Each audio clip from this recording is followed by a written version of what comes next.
السلام علیکم ورحمۃ اللہ تعالیٰ وبرکاتہ۔ کیسے ہیں؟ امید ہے کہ آپ سب خیریت سے ہوں گے۔ اللہ تبارک و تعالیٰ سے دعا ہے کہ اللہ تبارک و تعالیٰ ایسے ہی آپ کی خوشی کو سلامت رکھے، آمین۔ آئیے ہم آپ کو سب سے پہلے بتاتے ہیں حضور صلی اللہ تعالیٰ علیہ وسلم کی سب سے پہلی بیوی حضرت بی بی خدیجہ الکبریٰ کے بارے میں۔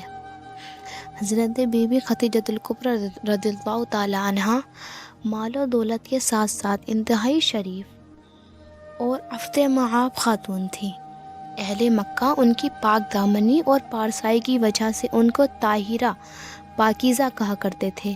طاہرہ کا مطلب ہوتا ہے پاک، صاف۔ آپ کی عمر 40 سال کی ہو چکی تھی۔ پہلے حضرت خدیجہ الکبریٰ کا نکاح ابو حالہ بن زارہ تمیمی سے ہوا تھا اور ان سے 2 لڑکے ہند بن ابو حالہ اور حالہ بن ابو حالہ پیدا ہو چکے تھے۔ پھر ابو حالہ کے انتقال کے بعد، یعنی آپ کے پہلے شوہر کے انتقال کے بعد، حضرت خدیجہ رضی اللہ تعالی عنہا نے دوسرا نکاح عتیق بن عابد مجذومی سے کیا۔ ان سے بھی 2 اولاد ہوئی، ایک لڑکا جن کا نام عبداللہ بن عتیق اور ایک لڑکی جس کا نام ہند بن عتیق۔ حضرت خدیجہ کے دوسرے شوہر عتیق کا بھی انتقال ہو چکا تھا۔ بڑے بڑے سرداران قریش ان کے ساتھ عقد نکاح کی خواہش مند تھے، یعنی بڑے بڑے قریش کے سردار آپ سے نکاح کی خواہش رکھتے تھے، لیکن انہوں نے سب پیغاموں کو ٹھکرا دیا۔ حضور اقدس صلی اللہ علیہ وسلم کے پیغمبرانہ اخلاق اور عادات کو دیکھ کر اور آپ کے حیرت انگیز حالات کو سن کر، یہاں تک کہ حضرت خدیجہ الکبریٰ کا دل آپ کی طرف مائل ہو گیا کہ خود بخود ان کے قلب میں آپ سے نکاح کی رغبت پیدا ہو گئی، یعنی اب دل ہی دل میں خواہش مند ہو گئیں کہ میں حضور صلی اللہ علیہ وسلم سے نکاح کروں گی۔ کہاں تو بڑے بڑے مالداروں اور شہر مکہ کے سرداروں کے پیغاموں کو آپ رد کر چکی تھی اور یہ طے کر چکی تھی کہ اب 40 برس کی عمر میں تیسرا نکاح نہیں کروں گی، اور کہاں خود ہی حضور صلی اللہ علیہ وسلم کی پھوپھی حضرت صفیہ کو آپ نے بلایا، جو ان کے بھائی عوام بن خلید کی بیوی تھی، یعنی حضرت خدیجہ الکبریٰ کے بھائی کی بیوی تھی۔ ان سے حضور صلی اللہ علیہ وسلم کے کچھ ذاتی حالات کے بارے میں مزید معلومات حاصل کی۔ پھر نفیسہ بنت امیہ کے ذریعے خود ہی حضور علیہ الصلوۃ والسلام کے پاس نکاح کا پیغام بھیجا۔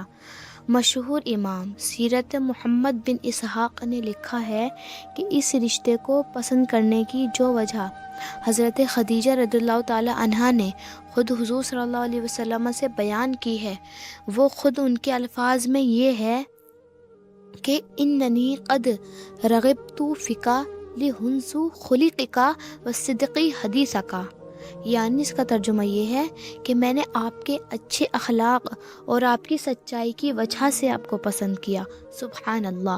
حضور صلی اللہ علیہ وسلم نے اس رشتے کو اپنے چچا ابو طالب اور خاندان کے دوسرے بڑے بوڑھوں کے سامنے پیش فرمایا۔ بھلا حضرت خدیجہ جیسی پاک دامن، شریف، عقل مند اور مالدار عورت سے شادی کرنے کو کون نہ کہتا۔ سارے خاندان والوں نے نہایت خوشی کے ساتھ اس رشتے کو منظور کر لیا اور نکاح کی تاریخ مقرر ہو گئی، اور حضور صلی اللہ علیہ وسلم حضرت حمزہ رضی اللہ تعالیٰ عنہ اور ابو طالب وغیرہ اپنے چاچاؤں اور خاندان کے دوسرے افراد کے ساتھ بارات لے کر حضرت خدیجہ رضی اللہ تعالیٰ عنہ کے مکان پر تشریف لے گئے اور نکاح ہو گیا۔ سبحان اللہ۔ اس نکاح کے وقت حضرت ابو طالب نے نہایت ہی فصیح اور بلیغ خطبہ پڑھا۔ غرض حضرت بی بی خدیجہ رضی اللہ تعالیٰ عنہ کے ساتھ حضور علیہ الصلوۃ والسلام کا نکاح ہو گیا۔ حضور صلی اللہ تعالیٰ علیہ وسلم محبوب خدا صلی اللہ علیہ وسلم کا خانہ معیشت اور آسودانہ زندگی کے ساتھ آباد ہو گیا۔ حضرت بی بی خدیجہ رضی اللہ تعالیٰ عنہ تقریباً 25 برس تک حضور صلی اللہ علیہ وسلم کی خدمت میں رہیں، اور ان کی زندگی میں حضور صلی اللہ تعالیٰ علیہ وسلم نے دوسرا نکاح نہیں فرمایا، اور حضور صلی اللہ تعالیٰ علیہ وسلم کے ایک فرزند حضرت ابراہیم کے سبا سوا باقی آپ کی تمام اولاد حضرت خدیجہ رضی اللہ تعالیٰ عنہ کے بطن سے پیدا ہوئی۔